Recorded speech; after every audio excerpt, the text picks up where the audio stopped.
you know, so many lessons can be learned from horsemanship, and especially life lessons, just things that you'll learn about yourself, and that I think that you carry with you throughout your life, and that you really use for relationships and just life lessons. And one of the things that I have realized through my time of training is that I don't know everything. There's always going to be another horse that is going to present me with something new, a new idea. I'll have to come up with a new plan that I haven't used before to be able to speak with that horse and be able to get through to him.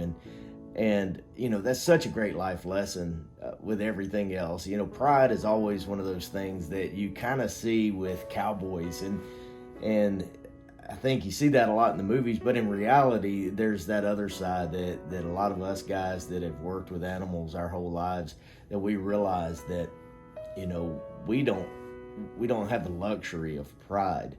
We're working with 1,000-pound or more animals that will really set you straight really quickly if you get it wrong.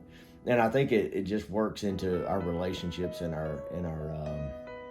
our human side as well, that we have to stay humble to be able to function correctly. So, one of the stories that I can think of that represents this so well is about this mule that I had one time. His name was Jed, and he came in for training. I'll never forget his owner.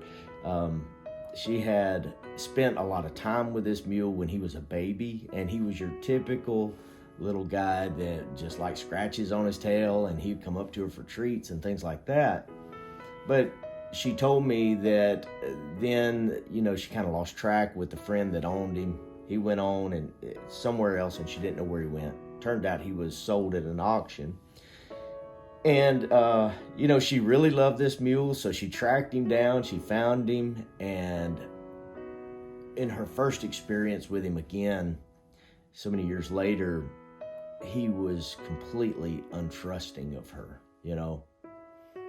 And it was shocking to her. It was heartbreaking for her because she had such a connection with this mule before, and she kind of wondered, how in the world could we go from here to here? What exactly must have happened in these years that have passed? And so she called me, and she filled me in on his history of what she knew. And so I went out there, to check on him and just to see what he was like, and maybe to pick him up to bring him back to my ranch to train him. When I arrived there, what I found was that he was just scared of everything. He was terrified of people, and every time we'd try to approach him, he'd run to the other end of the paddock. And so we decided, instead of trying to form some kind of communication there, we would just corral him into my trailer, get him home, and spend time with him in a smaller environment in a round corral. So we did, and we got him home, and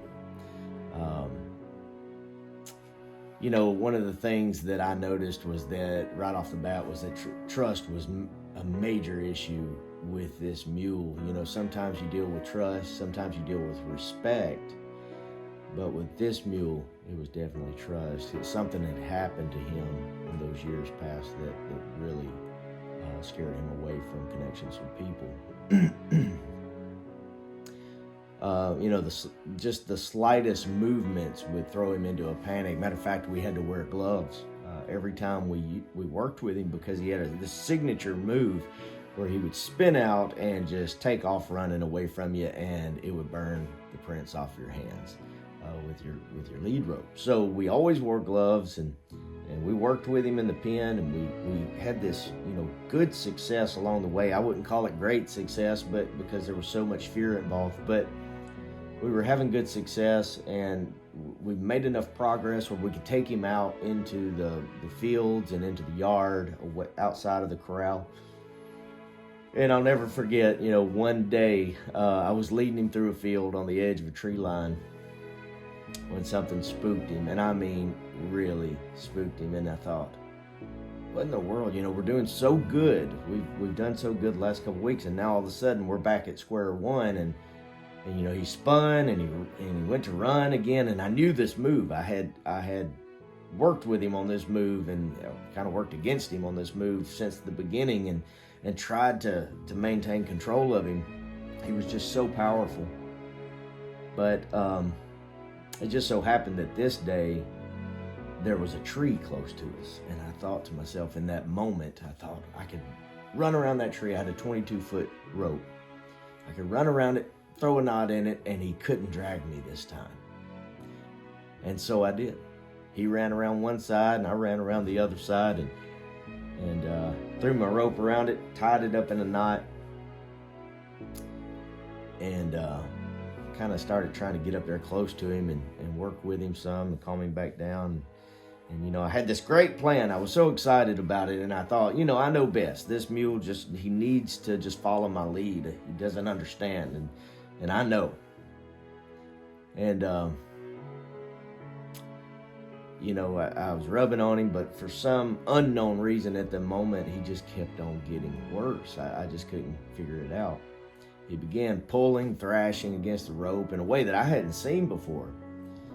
Assuming he didn't like the idea of being forced to deal with his situation, I started redirecting him to try to deal with his tantrum, and move him around a little bit, still tied to that tree.